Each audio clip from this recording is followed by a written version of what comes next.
chasing women that don't reciprocate your feelings is a way of romanticizing your fear of not being good enough.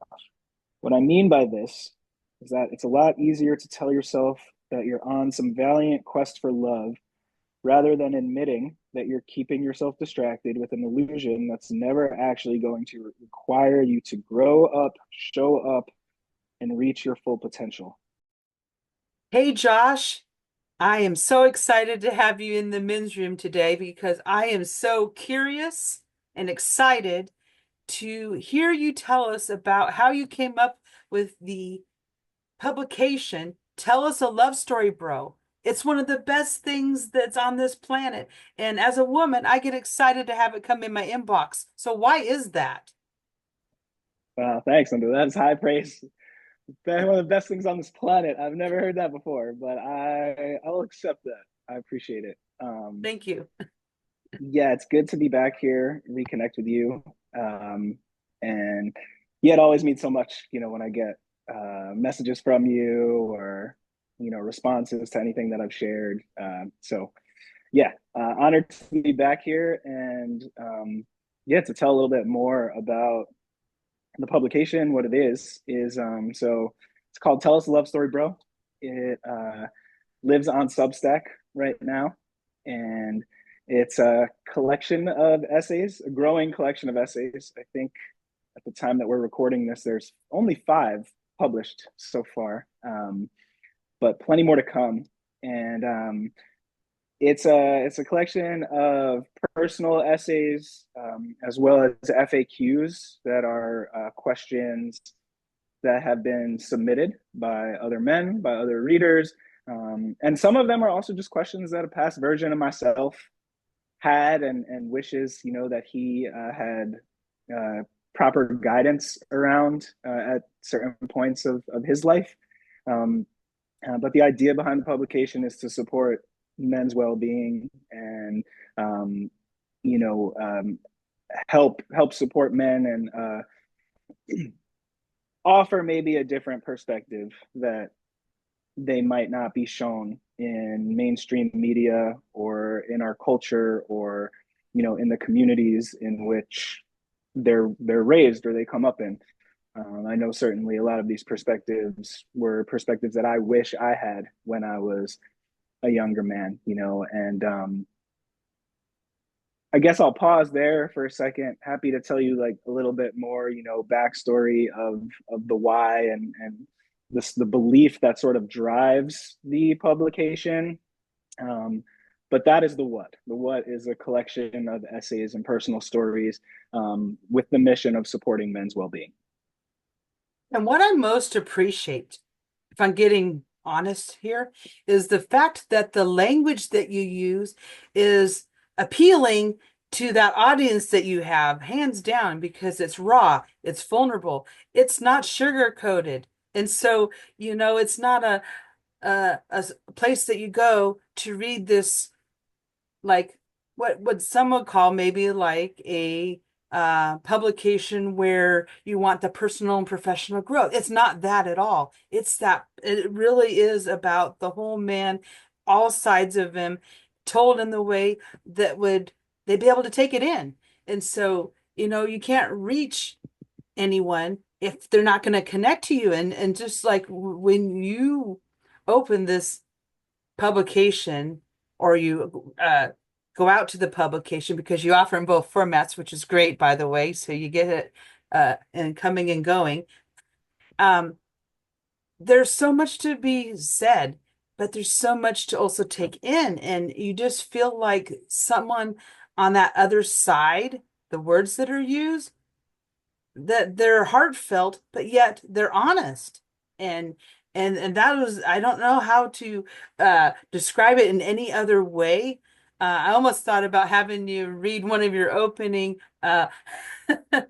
openings so people get a sense of that. So maybe we'll do that. I don't want to put you on the spot there, but honestly, that's what I would like to have you do because we can talk about a lot of things today, but I think the beauty in it comes in being able to be a part of that community, to Mm. meet other individuals, to walk down a path that, maybe was hard and difficult, so you could be like courageous to do it. And so I'm gonna put the mic back over to you and have you take us forward.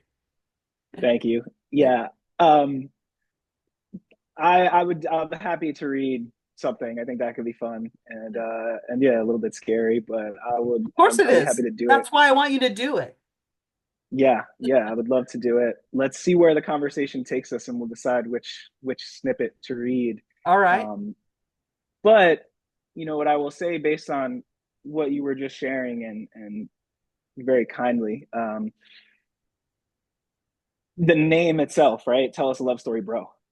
Right? It's like tell us a love story, bro. And I was trying to sort of play on both you know, uh, like the bro is this sort of representation of maybe traditional bro culture, male masculine culture, right? Where it's a little bit rougher around the edges, hard exterior, um, bro, man, dude, and like I do talk like that, like I when I talk to my friends, what's up, man? How you doing, dude? What's up, bro? Like I do use that language. It is modern day language, and it's how I came up, and it's also endearing and sweet in ways. It's how we identify each other as kin, as brothers, and also tell us a love story, right? Like tell Yeah. us a love story. So it's this both like the hard and the soft. Hmm. Let's bring and not soft in a negative way, No, in a which very is good way. traditionally soft, being soft as a man. You don't want to be soft because it's associated with weakness or um, inability to like quite literally soft is like you're unable to perform in the bedroom where you need to be hard, and you need to be hard in the world. And so speaking of even softness with a different connotation, which is emotional and caring and kind and curious and um, really wanting to like support each other and hear each other and listen to each other and hold each other, so that we can grow together. And the sort of logo, if you will, for the publication is a group of wolves sitting around a fire, right? And that really also again speaks to sort of the dual meaning, right? Or the duality of like the wolf, the alpha wolf, the sort of lone wolf, um, but also a wolf is a pack animal, right? And so like there's this tough leader alpha animal, and yet it needs its pack to survive. And my my belief is that we not only do we need each other as men and as human beings, but we actually want each other. And maybe that's the part that's hard for us or scary for us to admit, or again, we think it shows weakness if we, really actually want to sit in a circle with our bros and uh, tell them a story about a woman who captured our heart or captured our attention or made our heart flutter, or even outside of romance, right? Or just something that we're struggling with, something that's hard, something that we don't know the answer to. And it's killing us that we don't know the answer to because we're supposed to have the answers because we're men, right? And so it's really a call. It's a call into that circle where we can get more real, and that realness means vulnerability, which is also a word that, depending on who you ask, can be associated with weakness, And so that's why, in terms of the language that I use, like you said, I try to use language that like is sharp and edgy and real and like, can kind of meet. I mean, I'm not going to ever meet every man, right? But trying to meet as many men as possible in this sort of everyday language, that's like playful and cool and, a little bit, sometimes like explicit, right? Trying to just, yeah, like I want to call people into that circle. The last thing I'll say before I take a breath is, the greater why behind that. Like, why do we need to be called into the circle? Um, the belief that drives this whole thing is that the world, and I'm not just saying that, like the whole world, the world, and our culture, yes, and the world would be healthier, more equitable, safer for everyone, uh, men, women, children, animals, trees, all living beings. It would be healthier, safer, more equitable, I believe, uh, if men had more emotional intelligence and more mental health support. And the mental health support piece, it's not only about resources, but it's also about willingness. Like the dudes have to be willing to ask for the help or to step into the arena. We could do better on the resource front too, but yes, resources are available. There are current resources available. And there should be more, but there are some, there are resources available, but the guy has to want it. And so using this platform as a vehicle to make these things, these messages more accessible, not only accessible in terms of like they're mostly free, like it's not going to cost you anything to read it, but also accessible in terms of like language and resonance. Like we're trying to make men's emotional intelligence and mental health, and getting support around those things and growing those things, like trying to make it cool, trying to make it cool and easy to understand. Um, we actually share a similar, strategy about making it cool. And in making it cool, we both know that to get people to come to be called in, we got to connect with them. And so whether it's the language we use, the accessibility of how we put it out there in the world, we're modeling by example. And so we're, instead of waiting for someone to build a resource and say, hey, there's no resources out there for men, we're struggling as a society because we're not being as connected to ourselves and the people around us. We're out there, making a real difference, just by being who we are. I mean, you talked about vulnerability. That is a hot buzzword there if I ever saw one, because a lot of us like, well, what does vulnerability actually mean? And in actuality, vulnerability isn't something that, you are, it's something that you're doing. You're choosing to show up with compassion and courage and all of these things. And you only can do it when you're in a place where you feel safe enough to do that. And a lot of us, and a lot of men included, they've been vulnerable. They've opened up. And then what happens? It costs them in some way sometimes. It's not something that is that comes without a cost. So you got to, like you said, be willing to show up.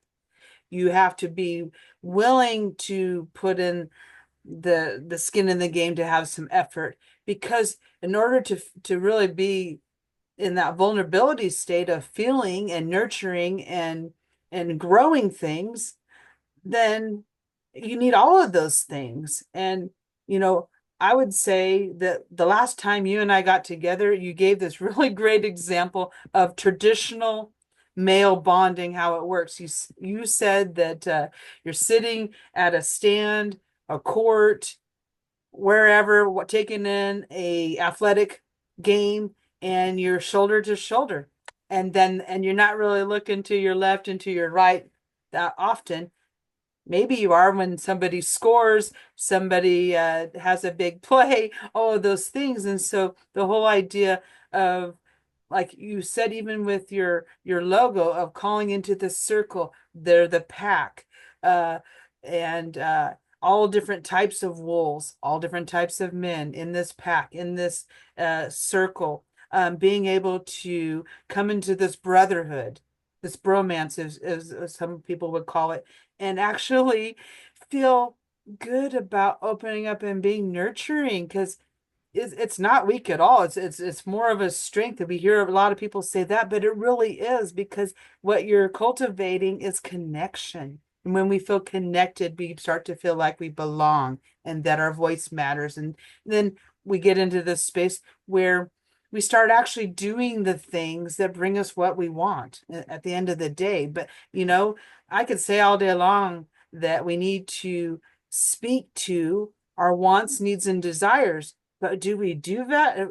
Only when we get into that space where we've actually started to practice what it means to be in that softer side.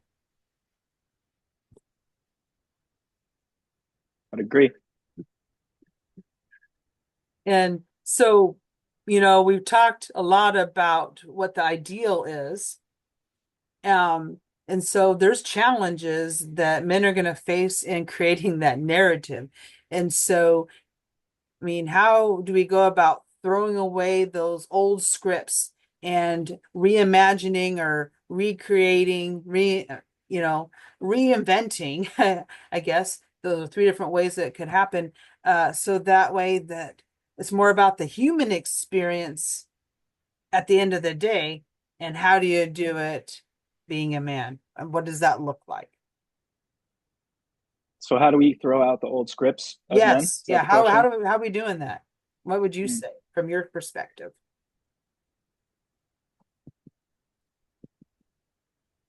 For one, yeah, I mean, I've heard this question a lot, and I think even the question, one of the questions on the in the email you sent me that might come up today was something about like defining modern masculinity. Like, how do we define masculinity? And I think the answer to that question is similar to the answer to this question, which is like we stop defining it. Like I don't think there's value anymore in defining masculinity. I don't think that the same way I don't think necessarily like defining a term like successful or confidence, or happiness, or like putting these things in a box.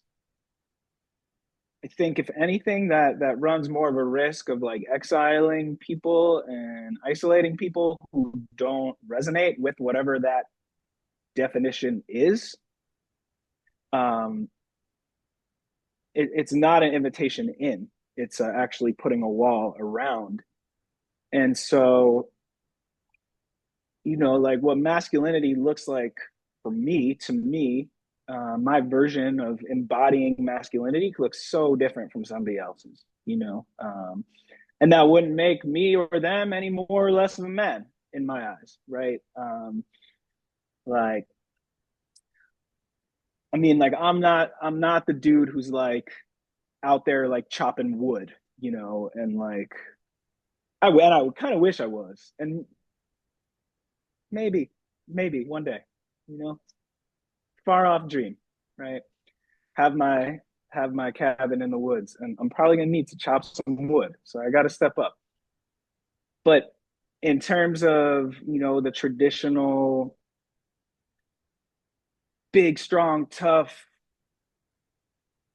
gets into fights, whatever, that's not my flavor of being a man. Um, and yet for me, masculinity looks like leadership. It looks like intellect. It looks like um, passion. Like my masculinity carries a lot of passion. Um, Getting people, rallying people together, getting people excited about something, and bringing ideas into life, like creation, the power of creation. Um, and that's my brand of it, and that works for me, and somebody else's might be, again, like totally different. Um, and that's cool too. So I think we can do ourselves all a great service by not defining masculinity anymore. So, like, to answer your question, I mean, the best way to throw out the script is just throw out the fucking script and just throw it out. We just don't need it. We just don't need it anymore. And it's not about measuring masculinity up to some ideal of what it is. It's actually just about honoring each other for who we are. What do we actually want, and what is actually going to make us thrive individually and collectively? And like you said before, is connection. Connection and safety, like places where we can actually like put our beautiful bleeding hearts on the table and be like, this is what I got. And today it's scared, and right now it's angry, and right now it's fucking grounded and confident and with conviction, and I know exactly where I'm going, I know exactly what I'm doing, and I'm making deals, and I'm writing checks and kicking ass and taking names.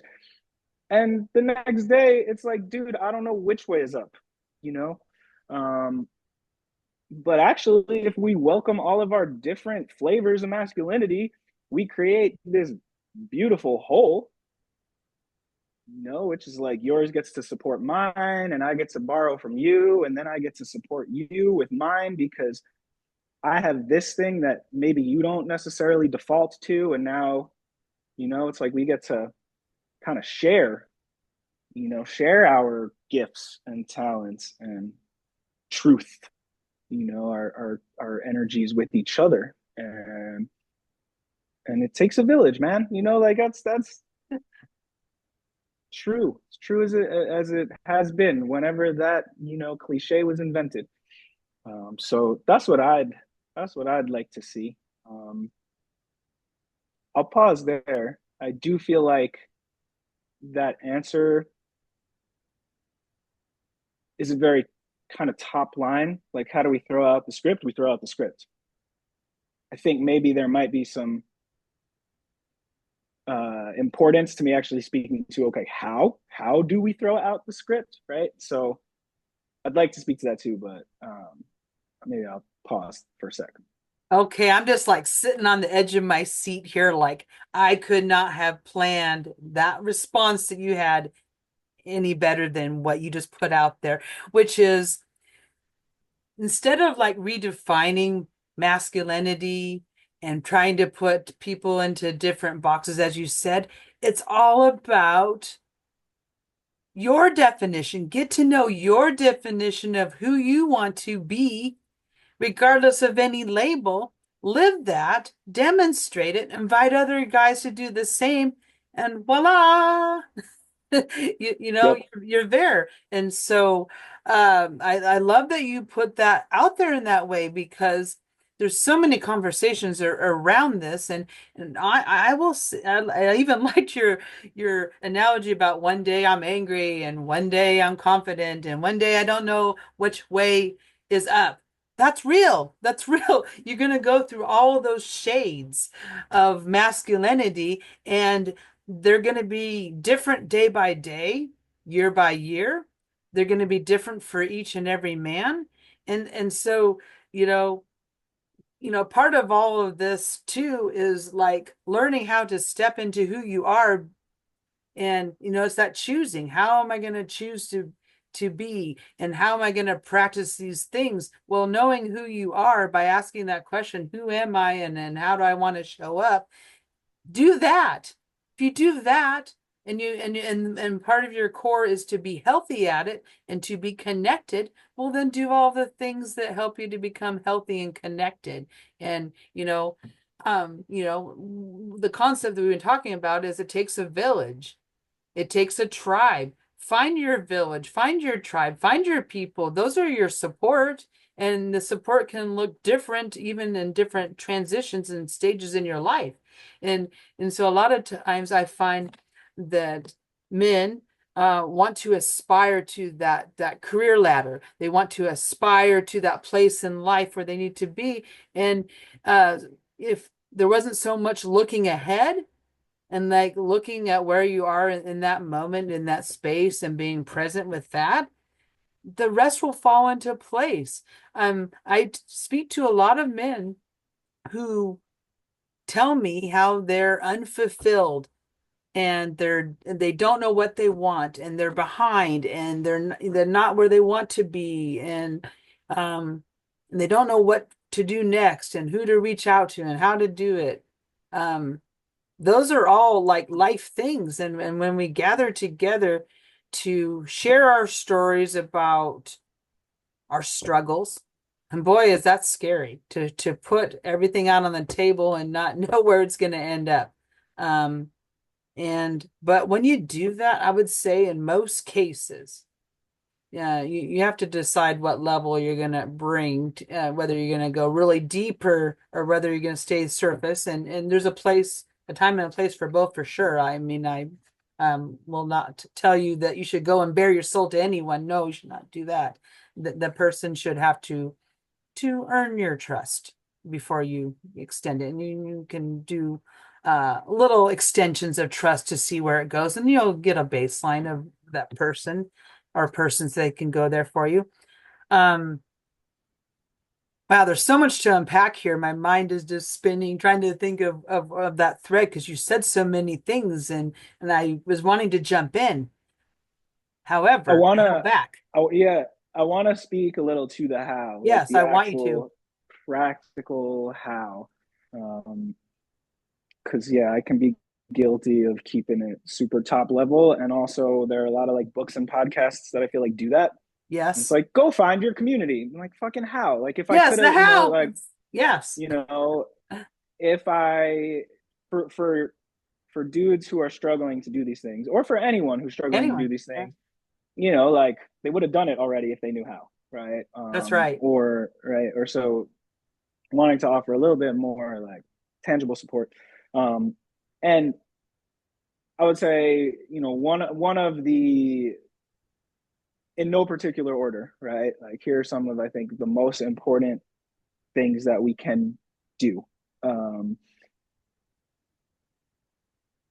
to call ourselves in and to start living as, like you said, like living into the people that we want to be, the men that we want to be, the humans that we want to be, um, and to not have to do it alone. So men's groups are tremendous. Like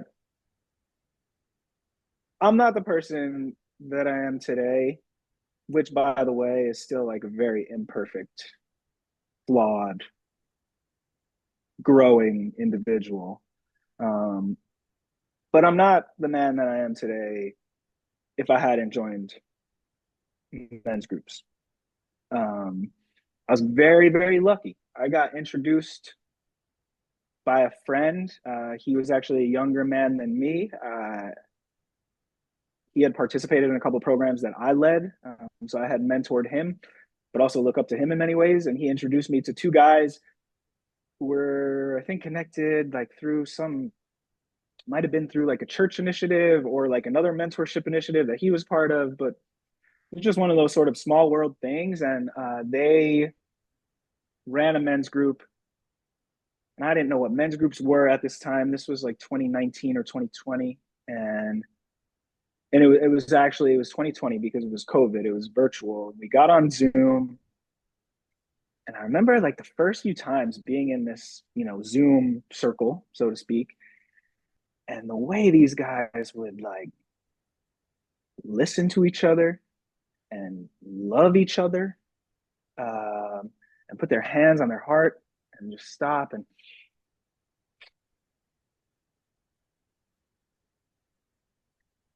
not always have a plan.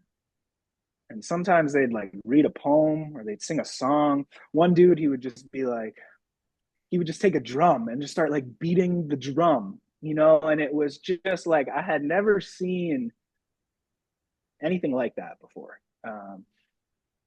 And at first I was like, what the fuck is happening? Like, this is so weird. I thought it was so weird.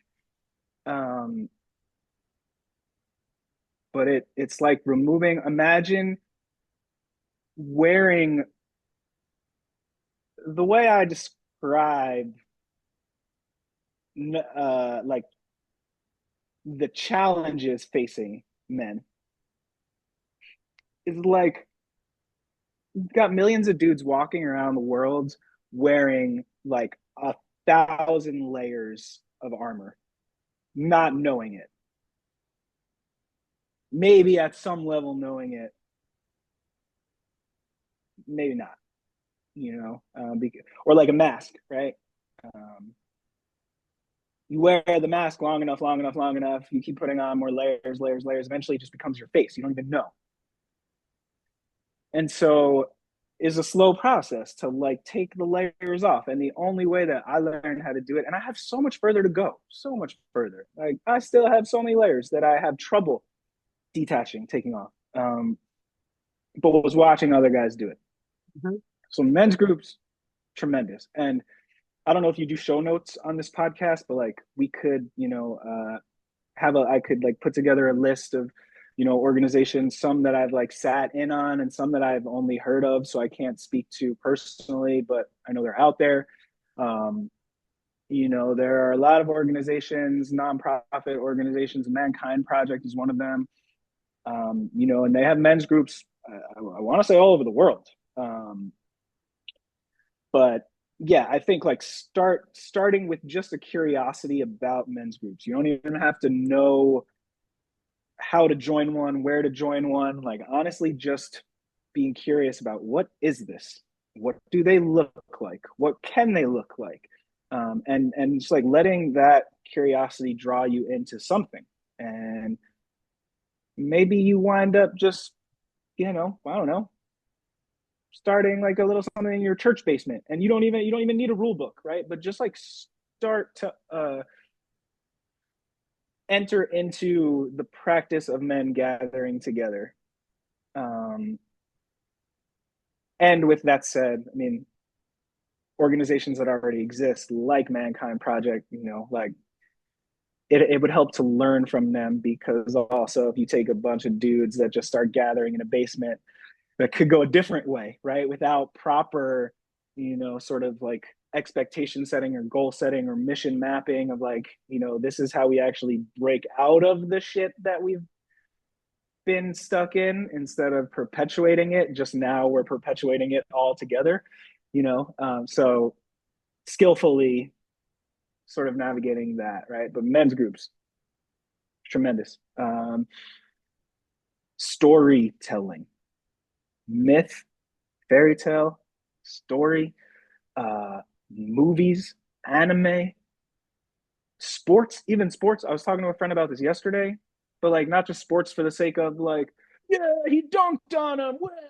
Like this, like sports storytelling, like the stories of um, overcoming hardship, um, of really having to dig deep to figure out who you are and who you want to be, and how to bridge that gap, and how to create the life for yourself that can be possible. Um, but I'll go back to like myth and storytelling specifically, because that's where the imagination can really come alive, and it can take us out of our ego world and out of our day to day, sort of narratives that are dominated by the culture. Like that's removing ourselves from narratives that are dominated by the culture, which are bullshit. And they're meant to keep us small.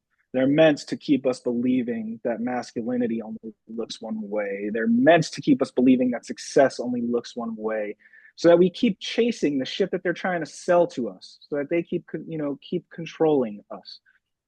Um, Freedom is amazing, and we all have access to it, to some degree, and certainly within our own mind and heart. And so the power of myth, and again, like something to put in the show notes. One of my favorite storytellers is this guy Martin Shaw, and he will often start his stories with some sort of like, like the once upon a time, but it's like, in the kingdom of your own heart. Or like, so it's like the kingdom, like that the story happens in, is like the internal kingdom. It's here and it's here, like it's in the psyche and it's in the soul. And then he'll go on to tell a story about a king and a queen and a warrior and a witch and a poet and a jester and a dragon and all these things. But remember, the story is in our inner kingdom. So that means, oh, I have a king in here. I have a queen in here. I have a witch in here. I have a warrior in here. I have a dragon in here. I have a snake in here. I have a jester in here. I have a drunk in here. I have all the things in here. Right. And so, um, for me personally, like, which also the guys from my men's group introduced me to this, right? So again, it comes back to men's groups, but they were the ones who, showed me these different stories.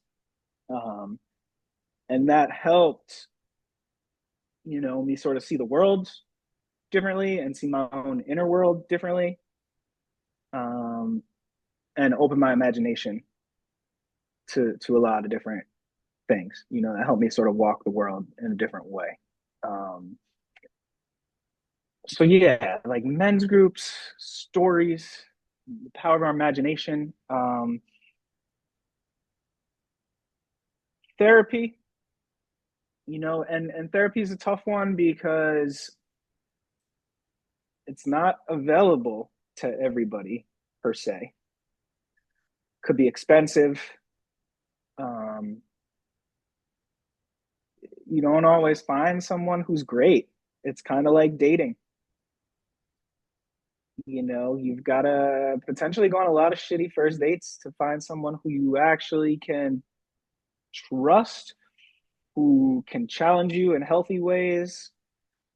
Um, and especially like if your insurance isn't great and this is all coming out of your pocket, or a lot of it's coming out of your pocket, it's again sort of like first dates. It's like, man, dating's expensive, and so I can understand why it's sort of easy to give up there. It's also highly stigmatized, but for you know the men brave enough to admit that they have some stuff to work on, or that they not even have stuff to work on, like that they want to improve. It's not even about fixing anything. It's just like, I want to access my full potential. I want to live a more peaceful life. I want to be happier. I want to be more fulfilled. I want to be present. I want to like really feel my feet on the ground. Therapy, great tool. Um, nature. You want to feel your feet on the ground? Go put your feet on the ground. Bare feet. Hug a tree. Sounds weird. This is actually in one of my growth challenges, but it's like, dude, hug a tree. Like, can't knock it till you try it. Hug a tree. Really, like, fuck. Sorry, excuse my language. It's such a good feeling to hug a tree and to spend time amongst trees and plants and like Mother Earth and the dirt and the birds. So whatever that looks like for you. Could be a park surrounded by concrete, but just like put your feet in the grass, man. um, I'm gonna say those four main things: men's Oh, group, wow. story, nature, Yes. and therapy. If you can get to it. Again, I love everything. When we come together, you just sprout so many different things that Thank you. I'm sitting here thinking as walking with the bare feet, hugging the tree. It does feel good. It sounds weird, but what you're advocating is get out of the what's weird and start like feeling into all these different things and have fun doing it. Get creative. Joining the men's groups, Yes, there's the formal ones that are facilitated and have the structure, but there's also the ones that you can start yourselves. And, it doesn't even have to be at your church per se, like a men's group. What if it's you just grab four of your bros and you go down to the coffee shop, or you go down for a hiking trip, or, you do all these different things. And, the whole premise of some of these groups, they use the creativity and the play so that you can be expressive. And so when you can express yourself, you can start to fill into these things. You're not worried about performing, because we do a lot, the only place we should be performing is in our jobs, really. And even in the bedroom, you don't have to be performing. You want to be connecting. And whatever that looks like, that is, wide open for interpretation as well. And so when the guys are thinking about how do I find a men's group or how do I connect with other guys, it's you just do what's good for you.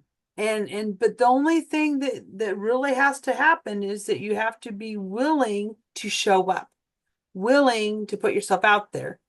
And is it going to be easy the first time? Maybe for some of you, maybe not. You're going to have to be bold and courageous and just say, you know what? I'm going to drop into this men's group, or I'm going to drop into, like you were saying, I don't know if I would be the guy that chops the wood, but maybe I should go do it.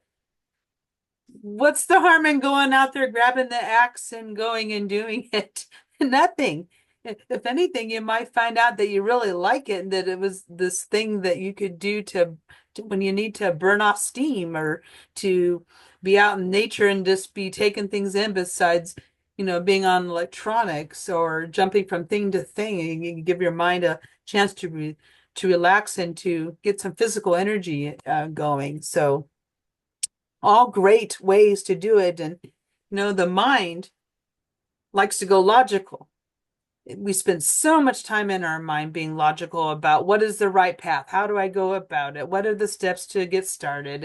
And really it's that nurturing energy where you fall in just to see what it's like. You get creative, you connect, you express.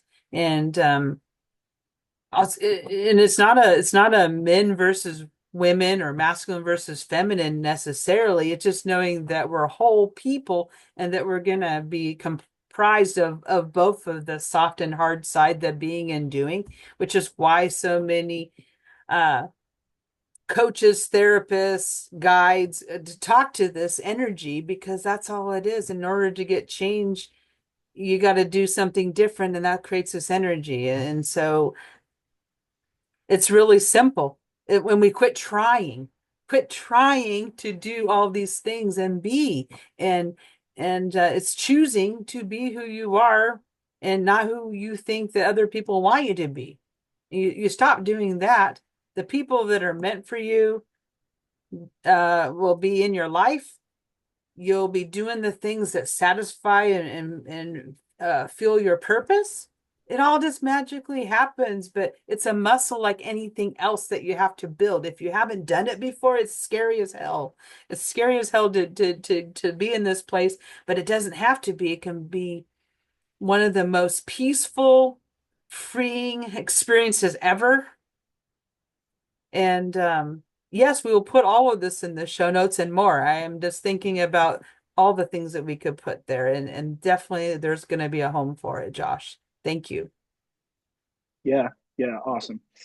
You just spoke to something very important when you said the nurturing side. Mm-hmm. And yeah, it's not about masculine, feminine, or the man does this and the woman does this, and so on. And I think that is another very, very important practice. Hard one, perhaps, because we've got a lot of conditioning that tells us that, the softness is weakness, and that, even in many ways in our culture, we're like even conditioned, to hate women, right? Or to dislike women, or to, like, you throw like a girl, even that, like from the time we're little boys, like when we are called girls, it's an insult. And so we don't realize what we're doing. We're actually like training our subconscious minds, the mind of young boys, to have this sort of like dis disdain, right, Hmm. for women. And then people are surprised when we don't know how to properly love women. Well, we've never been taught how to like women, but yet we need to love them. And so like so much, is not our fault, but it is our responsibility, right? Like we need to fix this shit. We need to, develop awareness to be better men, right? Be better men, be better partners, be better, advocates and champions for women. And where am I going with this? So the part of the ways that we can do that is integrating our own feminine, right? Like going back to the kingdom, the inner kingdom, the king and the queen, inner queen. If we don't know how to get good with our inner queen, how to treat her, it's not gonna happen outside. And a lot of dudes in romantic relationships, they fall short, or they get really carried away, or they get really, really like obsessive. When they meet a woman who they're attracted to or they're interested in, and they make her this goddess figure who can do no wrong, and she's this magical, elusive, whatever, right? This like mythical muse of a creature, um, which like it's all like wonderful to like really be into someone, really be attracted to someone, want to go to the ends of the earth for someone. That's beautiful.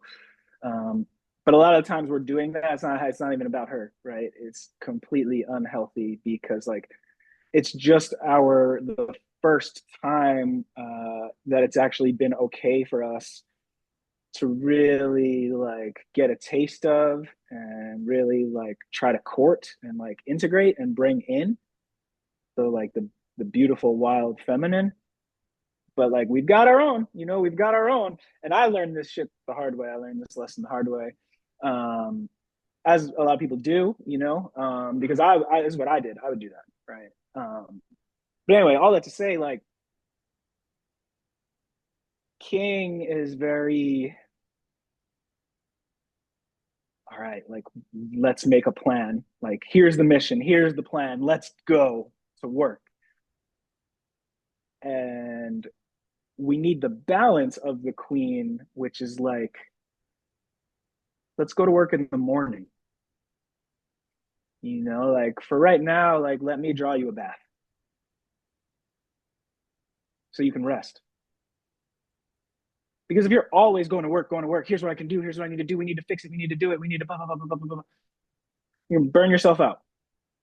Burn yourself out. You're gonna forget why you're doing it. You're gonna be disconnected from yourself, from your heart, from your feet on the ground. Um, and think about this, right? Think about the king. And we respect this when we think about it mythologically, or when we think about it in fairy tales or in movies or in power couples, right? Oh, this man, this king, he wouldn't, and we idolize when the king says, I wouldn't be half the man I am without my queen. We look at that, that's noble, that's brave, that's admirable. This king is giving credit and honor that is due to his queen. I wouldn't be half the man I am without my queen. Think about that here, inside. I wouldn't be half the man I am without my inner feminine. Freaks people out. It's weird when they say that. People aren't conditioned to think this way, but it's really true. Like we're not whole without our other half inside. We're not going to get our other half from outside. We're going to get it from inside, but our other half is feminine, and that is where our nurture comes from and where our ability to rest and slow down and surrender and let go and trust the elements, and like be one with the elements, right? Mother Nature. So we need that. How to do it, read about it, visualize it. Again, myth, story, fairy tale.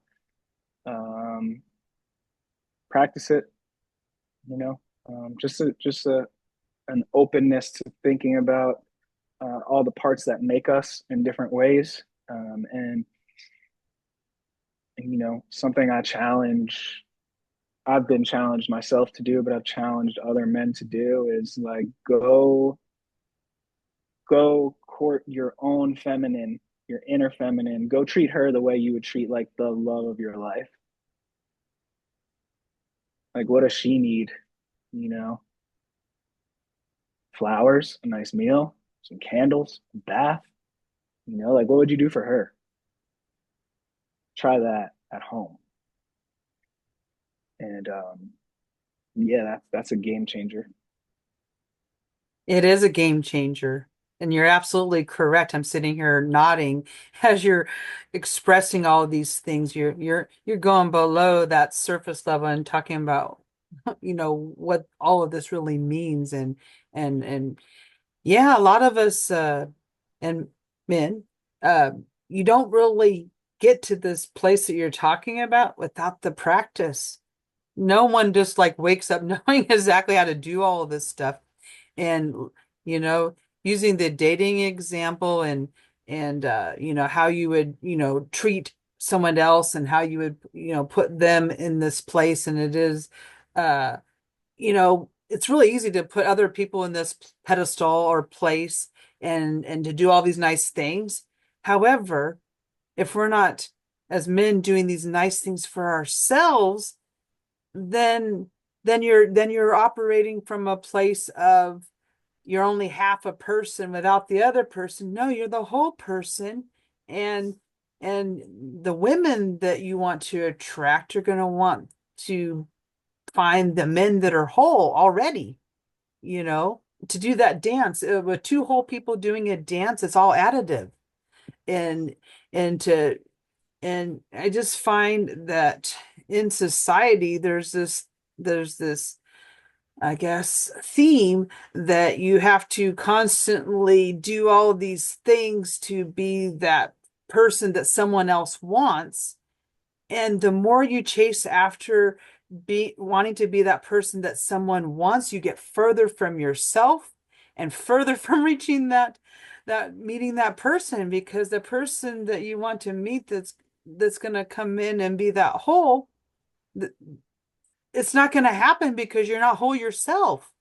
So I mean, that's the harsh truth. If you're not whole yourself and treating yourself in the loving, kind way that you treat other people, professionally, romantically, or otherwise, yeah, it's just like in order to get to that place, that's why they always say it's an inside out job, because it really is. But a lot of us don't figure that out until later in life, how to actually be that person. A lot of us are doers, fixers, holding up the fort, always being the strong one. And that doesn't just stop at being a man either. There's a lot of us women that are high performing, high functioning, and carry a lot of things. And honestly, we don't always want to do that all the time. So Mhm. so really, having that place of self-compassion and just practicing it and knowing that you're not always going to get it right. You're going to have to look for support, and support again comes in many different ways and forms for all of us. And what we've been talking about today, Josh, is why, as a woman promoting men's wellness, is like in society, we have to like understand and empathize and grow each other. And we can't do it in a vacuum. And so you said, well, you need that feminine presence inside as a man. Well, there's times where, I have a feminine presence. I need that masculine. Let's get up and get going.